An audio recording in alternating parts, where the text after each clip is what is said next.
तर सरत्या वर्षातला शेवटचा आठवडा आणि आठवड्याचा शेवट आध्यात्मिक वातावरणात राहावा यासाठी पंढरपुरातही भाविकांची मोठी गर्दी होतीये।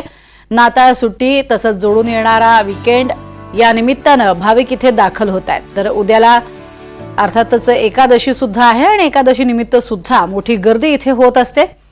तर सध्या त्यामुळे पर्यटकांची जशी गर्दी ही महत्त्वाच्या पर्यटन स्थळांना होते तशीच भाविकांची गर्दी सुद्धा आपल्याला पाहायला मिळतेय। पंढरपुरामध्ये सगळे वारकरी आणि भाविक दाखल होत आहेत। सफला एकादशी आहे 26 तारखेला गुरुवारी आणि त्यानिमित्त भाविक मोठ्या संख्येने देवदर्शनासाठी दाखल झालेत। पंढरपुरात विठ्ठलाच्या द्वारी 1 लाखांहून अधिक भाविकांची गर्दी झाली। आजचा आढावा घेतलाय आमचे प्रतिनिधी संकेत कुलकर्णी यांनी।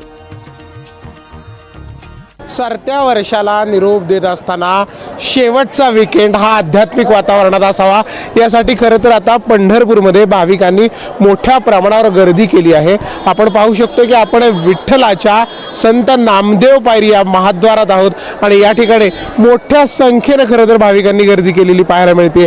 नाताळची सुट्टी आहे आणि सलग येणारा वीकेंड आहे, वर्षाचा शेवट आहे, अशातच मोठ्या संख्येने खरं तर भाविक पंढरपुरात येऊन देवदर्शनाला पसंती देताना दिसतात। अनेक भाविक सरत्या वर्षामध्ये पर्यटन करतात, मात्र पंढरपुरात मात्र आज भाविकांनी देवदर्शनाला पसंती देत कुठेतरी एका आध्यात्मिक पर्यटनाकडे पहिलं पाऊल टाकलेलं या निमित्तानं पाहायला मिळतं। खरं तर अनेक भाविक आपल्या सोबत आहेत। कुठून आलाय माऊली? जळगाववरून आलो। जळगाव सरतं वर्ष शेवटचा वीकेंड आहे, आज विठ्ठलाच्या दारात आलाय। मागणी मागितली पुढच्या वर्ष चांगलं जावं म्हणून। पुढच्या वर्ष चांगलं जावं। यस यस सलग सुट्टी आली की दरवर्षी येत आहे? नाही, यावर्षी झालोय। यावर्षी झालं। खरं तर अनेक पर्यटन स्थळ आहेत पण देवाच्या दारात आले। मागणी केलं होतं तर पेढ्यासाठी आलो।